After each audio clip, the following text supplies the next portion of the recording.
but you don't seemingly like your own character, so she comes off as an insufferable, whiny brat. Rachel Zegler, she's an asshole. They spent $170 million to make the thing, and it had the lowest opening, under $50 million, of any of these live-action Disney remakes that they've ever had. If I'm going to stand there 18 hours in a dress of an iconic Disney princess, I deserve to be paid for every hour that it is streamed online. Every time she speaks, she gets less likable. The star, Rachel Zegler, is unbelievably charmless in public. And seriously, it's funny. And by the way, so is making fun of Snow White. It's funny. This woman is extraordinarily woke, as everyone is in Hollywood, but she's woke in a way that's quite deranged. You should want to go out and fight the bad guys with a sword. And I'm like, I don't really want to do that. So anyways, they have been making this film for a very long time because it's just been so scandalized. Disney apparently made her apologize for this. What do you think? Well, she should apologize. Also, what a liability to pick someone who hates the original. It's like they created a monster with her. She would be getting sued right now instead of they're trying to bribe her. I was scared of the original cartoon. I think I watched it once and then I never picked it up again. Like, I'm being so serious. I watched it once, was terrified of it, never revisited Snow White again. And Disney's going to lose money on this movie, and I believe it only made less than $1 million. The original cartoon came out in 1937, and very evidently so. There is a big focus on her love story with a guy who literally stalks her. Yeah. Weird. So we didn't do that this time. I never want it to come off as me being ungrateful for the opportunities I have. I can also be having the greatest time and simultaneously wishing people would stop sending me death threats. Right. Every time that a celebrity gets like one DM that says KYS, they're like, I'm getting death threats. Someone save me, but not a prince. She's not going to be saved by the prince, and she's not going to be dreaming about true love. She's dreaming about becoming the leader she knows she can be. Don't. Anybody but a prince. Don't you dare save me. She like wins something. Here we are. There's something in our house. Let's put a pickaxe in its brain. You're in marketing. Why do you even bring an axe? If you were in marketing, you'd know. Maybe she's been placed under some kind of a curse. And all that will wake her is the kiss of a hen. I'm awake already. The Simpsons just mocked Rachel Zegler again, and this time it was personal. It should have ended the first time. After The Simpsons dragged Rachel Zegler in front of millions with their SnowWoke parody, most people thought it was over. She got humiliated. The internet laughed. Disney went silent. But apparently, that wasn't enough. Because in a shocking twist, a second episode just aired. And yeah, they did it again. But this time, it wasn't just a parody of Snow White. It was a full-blown character assassination. They didn't just mock her movie. They mocked her, the rants, the diva attitude, the cancellation rumors, all of it. Sources say Rachel wasn't warned. God. All of Andrew's scenes could get cut. Who knows? It's Hollywood, baby. What? So yeah, my agent would have punched me in the face. She found out when the clip went viral on X, and let's just say, she's not handling it well. But here's where it gets messy. The scene doesn't even try to hide who it's targeting. They used a character literally called Raquel Z, an actress who interrupts fairy tales to lecture villagers, cries on camera about feminism, and demands to be paid every time someone watches her movie. Sound familiar? Yeah, everyone knew who it was about. And the worst part? Fans say it was actually funnier than the real Snow White. It should have ended the first time. After The Simpsons dragged Rachel Zegler in front of millions with their brutal SnowWoke parody, everyone figured she'd been embarrassed enough. And Disney decided to hire the most insufferable girl boss narcissist that exists on Earth, who hates Snow White. She got clowned on TV, roasted online, and pretty much erased from Disney's press tour. But apparently, that wasn't enough. Because in a plot twist that no one saw coming, The Simpsons did it again. Yeah, a second episode just aired. And this time, it wasn't just about Snow White. It was about her. The drama, the tweets, the breakdowns, the eye rolls. They didn't even try to hide it. They created a new character named Raquel Z, a tone-deaf actress who marches into a fairy tale world, interrupts every scene with rants about patriarchy, demands to be paid for streaming rights, and melts down in front of a live audience when the villagers don't clap loud enough. Sound familiar? Yeah, everyone knew exactly who it was about. Even Rachel. And the worst part? Every time she speaks, she gets less likable. There's some clip of her on the internet in her Snow White outfit saying, every hour I am in the outfit of Snow White wearing the dress. All 18 hours, I deserve to be paid for every single one. According to some fans, The Simpsons version of her was actually more entertaining than the real thing. One person on X said, "The parody was more watchable than Snow White. That's how bad it's gotten." But here's the kicker. Rachel Zegler didn't know about this second roast, not until it started going viral. And the moment it hit her feed, she spiraled. This wasn't just a joke anymore, it was a takedown. The second parody went straight for the personality behind the controversy. Is she not seen as box office poison now because of all of her antics? It wasn't about the movie. It was about everything that came with it. In the episode, a certain animated princess walks onto set like she owns the place, interrupts the production, rewrites the script in real time, and insists she deserves to be paid every time someone streams the film. And if any of that sounds familiar, yeah, it was impossible to miss the references.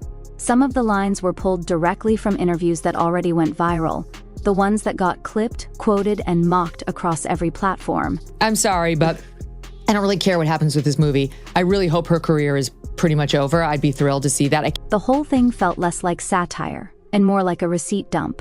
Online, people weren't even debating who it was about. That part was obvious. What they were debating was whether it crossed a line. As soon as the clip aired, it exploded online. Within hours, the scene was trending, not because it was funny, but because of how specific it was. People were screen recording it, breaking it down frame by frame, posting side-by-sides with old interviews. It wasn't just a joke anymore, it was a mirror, and the internet couldn't look away. Comments started flooding in. Some said it was deserved, because there was so much backlash to her arrogance and just inanity. Others called it bullying. But the loudest voices were the ones laughing. Threads popped up with titles like they really animated the attitude, and when parody is more accurate than the press tour. A few edits even mashed up real interview clips with the cartoon audio, and honestly, you could barely tell the difference. Then came the silence. No statement, no posts, just a wiped grid, a few unfollows, and fans speculating in real time. There's a big focus on her love story with a guy who literally stalks her. Yeah. Weird. Some noticed that certain hashtags were suddenly being filtered. Others pointed out that related posts were quietly disappearing. That's when people realized this wasn't just viral. It was embarrassing, and someone was trying to contain it. But when something hits The Simpsons, it's not just news anymore. It's pop culture canon, and trying to bury it only made it blow up harder. At first, it was just another cartoon jab, a typical Simpsons moment. But the more people watched, the more it started to feel different.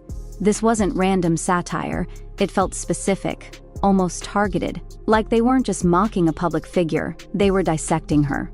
The pacing, the voice, the phrasing, it wasn't just a coincidence, it was a performance. Some fans started pointing out how rare it is for The Simpsons to roast the same person more than once, especially in back-to-back episodes.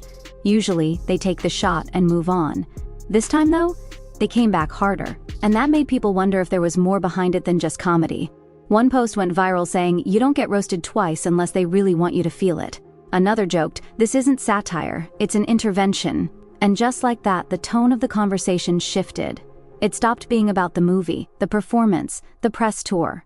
It became about reputation, about how fast the public can flip, from praise to punchline. Because once you become the joke, it's almost impossible to walk it back. I was scared of the original cartoon. I think I watched it once and then I never picked it up again. Just when it felt like the chaos might die down, it got worse. A leaked image started making the rounds, what looked like a storyboard sketch from an upcoming episode.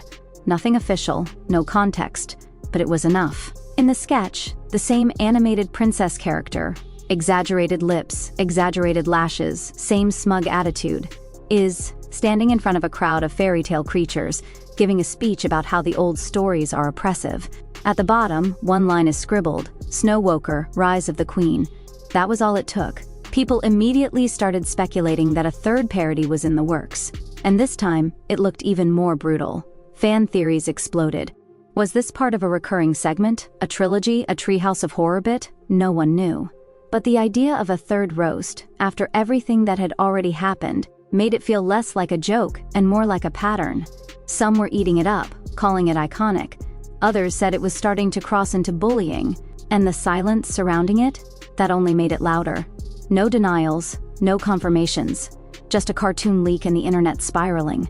If the first parody was funny, and the second one was shady, the third? That one might leave a scar. While the internet kept spinning, something quieter was happening behind closed doors. People in the industry, not fans, not stans, but the ones who actually work on these projects, were starting to speak up, and the tone wasn't sympathetic. One former crew member from a recent project allegedly posted, "You only get dragged twice if people behind the scenes are sick of pretending."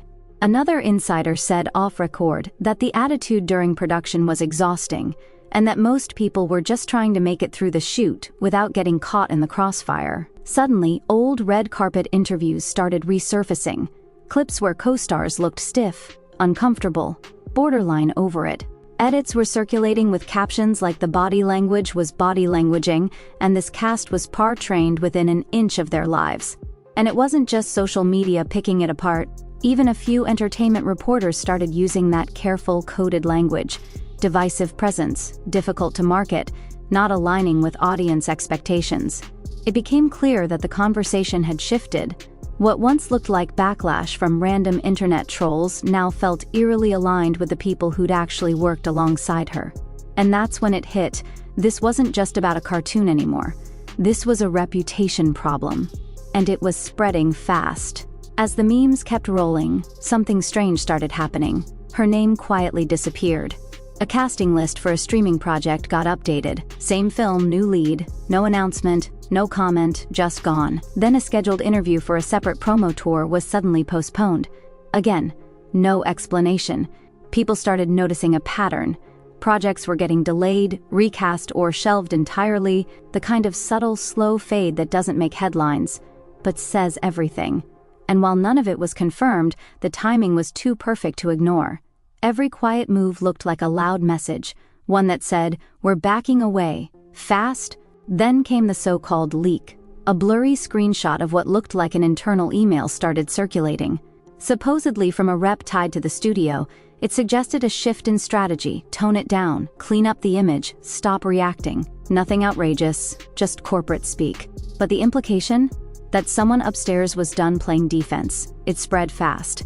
Whether it was real or not didn't even matter. People were already connecting dots, building timelines, pulling receipts. The narrative practically wrote itself. If the goal was to control the damage, it might have done the opposite, because now it looked like the cleanup had officially begun, and not everyone was invited to stay. By now, the theories were spiraling. Some claimed the back-to-back parodies weren't just jokes. They were part of a slow, deliberate push to phase someone out without saying it outright. Others swore the timing lined up too perfectly with rumored studio shakeups and internal drama. One theory even suggested that the second parody aired after a specific deal fell through, almost like a public goodbye disguised as satire. No proof, no names, just enough chaos to feel believable. But the wildest part? These theories weren't just Reddit threads anymore. They were getting picked up by commentary channels, gossip blogs, and even a few legacy outlets trying to keep up with the mess. Because whether it's true or not, people love a fall from grace. And this one? It had all the ingredients. At the start, this was supposed to be a career-defining moment. A major studio film, a legacy role, a new generation's fairy tale. But somewhere between the press interviews, the online backlash, and now 2 animated roastings, the storyline changed. What started as a debut turned into a warning. Because once a parody hits that hard, not once but twice, it sticks. People stop talking about the project and start talking about the person. And no matter how talented, how ambitious, how media-trained someone is, it's almost impossible to control the narrative once the public decides they've had enough. Now it feels like the industry is holding its breath. No one's saying anything publicly, but the silence is loud. The projects are fewer, the headlines are colder, and the spotlight that once looked golden now feels more like a spotlight on a mess nobody wants to clean up. It doesn't mean it's over, but it does mean something's shifted, because when The Simpsons puts you in yellow twice, you're not just part of the story anymore. You've become the punchline,